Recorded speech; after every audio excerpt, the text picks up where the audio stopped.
आज हम पढ़ेंगे मध्य प्रदेश की जलवायु। तो दोस्तों मध्य प्रदेश की जलवायु को पढ़ना इसीलिए महत्वपूर्ण हो जाता है क्योंकि जलवायु जो होती है सीधे प्रत्यक्ष रूप से वहाँ के स्थानीय निवासी और वहाँ की कृषि पर प्रभाव डालती है। तो चूंकि जब ये कृषि पर प्रभाव डालती है तो जो कृषि है वो सीधी हमारी अर्थव्यवस्था पर इफेक्ट डालती है, तो इसीलिए इसे पढ़ना थोड़ा सा महत्वपूर्ण हो जाता है। तो इसीलिए हम पढ़ते हैं। मध्य प्रदेश की जलवायु उष्ण कटिबंधीय मानसूनी जलवायु है। तो दोस्तों यहाँ से क्या है, डायरेक्ट क्वेश्चन पूछा जाता है कि मध्य प्रदेश की जलवायु कौन सी है। बहुत से क्वेश्चन मैंने ऐसे भी देखे हुए हैं कि मध्य प्रदेश की जलवायु है तो उसमें 4 ऑप्शन दिए रहते हैं, उष्ण कटिबंधीय, केवल मानसूनी, तीसरा ऑप्शन दिया होगा उष्ण कटिबंधीय मानसूनी। तो जो सबसे क्लोज आंसर होगा वो होगा हमारा उष्ण कटिबंधीय मानसूनी जलवायु है। ठीक है दोस्तों, जलवायु के आधार पर मध्य प्रदेश का विभाजन। जलवायु के आधार पर मध्य प्रदेश को करीब 4 भागों में बांटा गया है लगभग। नंबर 1 उत्तर का मैदान। अब उत्तर के मैदान में दोस्तों एक तो मध्य भारत का जो पठार यहाँ से लेकर के यहाँ तक का जो मध्य भारत का पठार सम्मिलित किया गया है, दूसरा इसमें बुंदेलखंड क्षेत्र भी आता है, और तीसरा ये यहाँ से लेकर के यहाँ तक जो रीवा पन्ना का क्षेत्र है उत्तर के मैदान में आता है। तो इस मैदान में क्या है कि जलवायु के आधार पर जो हम पढ़ रहे हैं तो इसमें अधिक गर्मी तथा अधिक सर्दी पड़ती है। इस मैदान में अगर गर्मी पड़ेगी तो दिल खोल के, और सर्दी भी पड़ती है तो दिल खोल के, मतलब अधिक गर्मी, गर्मियों के मौसम में अधिक गर्मी तथा सर्दियों के मौसम में अधिक सर्दी पड़ती है। क्वेश्चन यहाँ से पूछा जाता है, इसीलिए आप बिल्कुल इसे याद रखें कि कौन से मैदान में अधिक गर्मी तथा अधिक सर्दी पड़ती है, तो वो उत्तर के मैदान में। दूसरा है मालवा का पठार।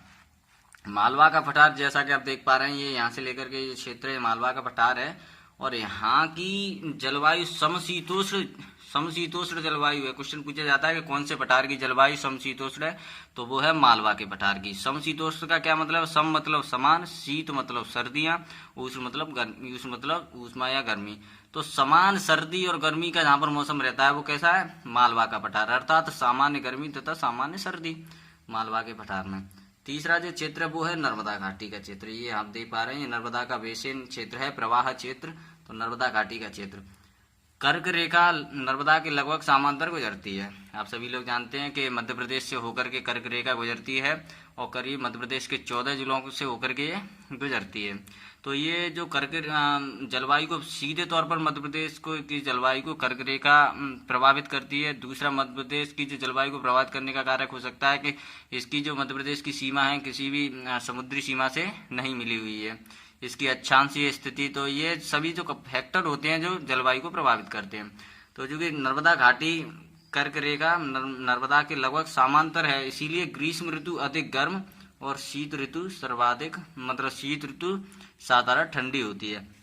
अब दोस्तों क्या होता है कि 21 जून को जो है सूर्य कर्क रेखा पर लंबवत चमकता है, जिससे सूर्य की किरणें जो है कर्क रेखा पर सीधी गिरती हैं, जिससे गर्मी का जो तापमान है वो सबसे अधिक होता है गर्मियों के मौसम में। और नर्मदा घाटी के समांतर ये कर्क रेखा है, इसीलिए कर्क रेखा नर्मदा के लगभग समांतर। ग्रीष्म ऋतु अधिक गर्म तथा शीत ऋतु सर्वाधिक ठंडी। याद रहेगा दोस्तों कि उत्तर के मैदान में क्या था, सबसे अधिक गर्मी सबसे अधिक सर्दी।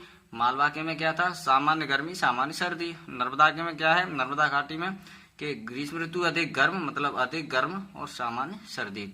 चौथा है अपना विंध्याचल और सतपुड़ा पर्वतीय क्षेत्र, इन दोनों को। तो विंध्याचल और सतपुड़ा पर्वतीय क्षेत्र कौन सा होगा दोस्तों, तो ये यहाँ से लेकर के जो क्षेत्र है सतपुड़ा पर्वतीय क्षेत्र है, यहाँ से लेकर यहाँ तक ये विंध्याचल पर्वतीय क्षेत्र।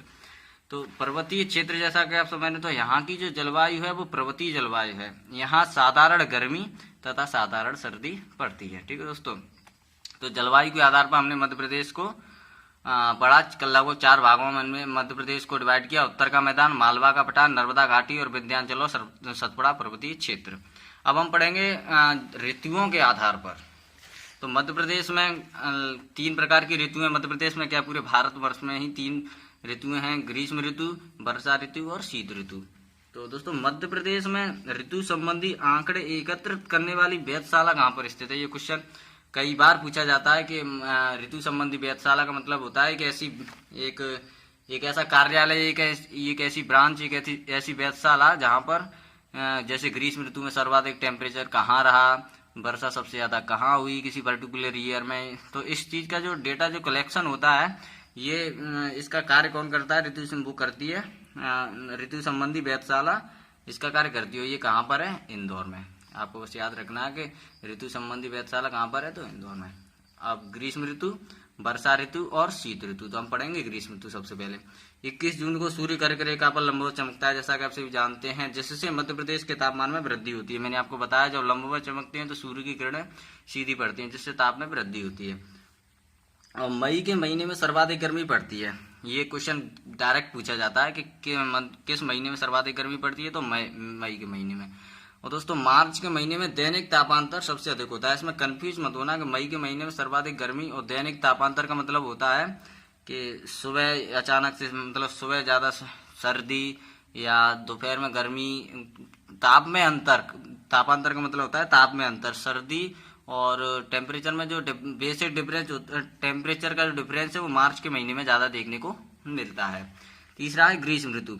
ग्रीष्म ऋतु में मध्य प्रदेश में लू नामक पवन चलती है। ये क्वेश्चन पूछा जाता है, आप सभी लोग शायद जानते भी होंगे। लू एक गर्म पवन है जो गर्मियों के मौसम में चलती है। और सितंबर से अक्टूबर का समय द्वितीय ग्रीष्म ऋतु के नाम से जाना जाता है मध्य प्रदेश में। दोस्तों मध्य प्रदेश में द्वितीय ग्रीष्म ऋतु से तात्पर्य यह है कि सितंबर से अक्टूबर, ये 2 महीने का समय क्या है, द्वितीय ग्रीष्म ऋतु के नाम से जाना जाता है। क्यों? क्योंकि यहाँ आते जाते बारिश तो होने लगती है, लेकिन जो टेम्परेचर है वो लगभग थोड़ा सा कम हो जाता है, लेकिन गर्मी पड़ती है, यानी उमस का माहौल बना रहता है। तो गर्मी का, इसीलिए से द्वितीय ग्रीष्म ऋतु की संज्ञा दी गई है। और सर्वाधिक तापमान गंजवा सौदा विदिशा में 1995 1995 में 48.7 डिग्री मापा गया था। ठीक है दोस्तों, तो क्वेश्चन पूछा जाता है कि मध्य प्रदेश का सर्वाधिक गर्म स्थान, तो वो है गंजवा सौदा विदिशा। ग्रीष्म ऋतु को मध्य प्रदेश में उनाला कहा जाता है। ये क्वेश्चन पूछा जाता है कि ग्रीष्म ऋतु को मध्य प्रदेश में क्या कहा जाता है, वहाँ की स्थानीय भाषा में कहा जाता है उसे उनाला। अब हम पढ़ते हैं वर्षा ऋतु। वर्षा ऋतु, ये मैंने जो मैप बनाया है इसके माध्यम से हम समझने का प्रयास करेंगे। सबसे पहले तो मध्य प्रदेश में जो औसत वर्षा होती है, एवरेज रेनफॉल जो होता है वो होता है 112 सेंटीमीटर। अब दोस्तों मध्य प्रदेश में वर्षा का जो वितरण है 4 भागों में किया गया है। 4 भागों में किया गया है। पहला तो ये जो क्षेत्र आप देख पा रहे हैं, इसमें ये जो क्षेत्र है इसमें करीब मध्य भारत, ये भिंड, मुरैना, ग्वालियर और यहाँ पर ये भोपाल, ये सभी जो क्षेत्र आ जाते हैं अपना, शिवपुरी, टीकमगढ़, छतरपुर, रीवा, पन्ना, कटनी, ये जो क्षेत्र हैं यहाँ पर 75 से लेकर के 100 सेंटीमीटर बारिश होती है। ये जो क्षेत्र है मालवा वाला क्षेत्र है, इसमें नर्मदा का भी कुछ क्षेत्र आ जाता है, तो इसमें 50 से लेकर के 75 सेंटीमीटर तक बारिश होती है। और यहाँ ये जो क्षेत्र है, तीसरा क्षेत्र है, इसमें 100 से लेकर के 125 सेंटीमीटर। और ये जो आप ब्लैक स्पॉट देख रहे हैं ये है पचमढ़ी, होशंगाबाद में पचमढ़ी, तो इस पर जो है 125 सेंटीमीटर से अधिक बारिश होती है दोस्तों। तो अब क्या यहाँ पर जैसे हमने देखा 50 से 75, 75 से 100, 100 से 125 और 125 से अधिक। तो क्वेश्चन ये पूछा जाता है कि 75 जो सेंटीमीटर वर्षा रेखा जल विभाजक रेखा मानी जाती है। जल विभाजक रेखा का मतलब है कि 75 सेंटीमीटर से अगर कम बारिश होती है तो उसे, जैसे ये 75 सेंटीमीटर से कम बारिश मानी जाती है यहाँ से पश्चिमी मध्य प्रदेश और पूर्वी मध्य प्रदेश को। जैसे पश्चिमी मध्य प्रदेश में आप देख पा रहे हैं कि 75 सेंटीमीटर से कम बारिश है, और पूर्वी मध्य प्रदेश में 75 सेंटीमीटर से ज़्यादा बारिश है। तो ये जो डिवाइडेशन किया गया है वो कौन सी लाइन के द्वारा किया गया है, वो किया गया है 75 सेंटीमीटर वर्षा रेखा के द्वारा, जिसे जल विभाजक रेखा भी कहा जाता है। ठीक है दोस्तों, और सर्वाधिक वर्षा कहाँ पर होती है, वो होती है पचमढ़ी में 199 सेंटीमीटर। जी आप देख पा रहे हैं 125 सेंटीमीटर से अधिक वर्षा होती है कहाँ पर, पचमढ़ी। और सबसे कम वर्षा भिंड में होती है 55 सेंटीमीटर। दोस्तों असमान वर्षा के कारण अकाल की पेटी कहा जाता है। अब मध्य प्रदेश में दोस्तों क्या होता है कि बहुत से स्थानों पर तो बहुत ज़्यादा बारिश होती है, बहुत से स्थानों पर सूखे की स्थिति बनी रहती है, इसीलिए इसे अकाल की पेटी कहा जाता है। क्योंकि सूखे की स्थिति है तो वो भी एक अकाल है, और बाढ़ अगर आती है तो वो भी एक अकाल है। मंडला एवं बालाघाट में औसत वर्षा सबसे अधिक लगभग 160 सेंटीमीटर होती है। अब दोस्तों मैंने आपको बताया कि पचमढ़ी में 199 सेंटीमीटर सर्वाधिक और सबसे कम भिंड में, लेकिन एवरेज रेनफॉल की बात करें तो वो है मंडला और बालाघाट में 160 सेंटीमीटर। और एवरेज रेनफॉल का मतलब है किसी पर्टिकुलर ईयर में, जैसे आज अगर बारिश हुई, फिर कल बारिश हुई, या 3-4 दिन बाद, तो ये जो डेटा क्या कलेक्ट किया जाता है, फिर इसका एवरेज निकाला जाता है, और जो एवरेज सबसे ज़्यादा आता है वो आता है 160 सेंटीमीटर। एक मतलब जो आता है वो आता है मंडला और बालाघाट में। वर्षा ऋतु को मध्य प्रदेश में चौमासा कहा जाता है। स्थानीय भाषा में आप सभी लोग जानते भी होंगे कि वर्षा ऋतु को मध्य प्रदेश में क्या कहा जाता है, चौमासा। अब हम पढ़ते हैं मध्य प्रदेश की तीसरी ऋतु शीत ऋतु। तो मध्य प्रदेश में शीत ऋतु नवंबर से प्रारंभ होती है तथा जनवरी के महीने में ज़्यादा शीत गिरती है। मतलब जनवरी का जो महीना होता है मध्य प्रदेश में वो सर्वाधिक ठंडा महीना माना जाता है। और मध्य प्रदेश में जनवरी के महीने में पाला गिरता है। ये क्वेश्चन पूछा जाता है कि पाला मध्य प्रदेश में कौन से महीने में गिरता है, तो जनवरी के महीने में गिरता है और शीत ऋतु में गिरता है। ठीक है दोस्तों। और मध्य प्रदेश में शीत ऋतु में होने वाली वर्षा को क्या कहा जाता है? ये क्वेश्चन कई बार पूछा गया है कि मध्य प्रदेश में होने वाली वर्षा को किस नाम से जाना जाता है, तो वो जाना जाता है मावठ के नाम से। और मध्य प्रदेश में शीत ऋतु को क्या कहा जाता है, तो स्याला। ग्रीष्म ऋतु को क्या कहा जाता है, उनाला। वर्षा ऋतु को चौमासा और शीत ऋतु को स्याला। तो दोस्तों आज हमारी इस वीडियो में इतना ही। और मैं आप लोगों को अभी रिमाइंड करा देना चाहता हूँ, अगर आपने अभी तक हमारे चैनल को सब्सक्राइब नहीं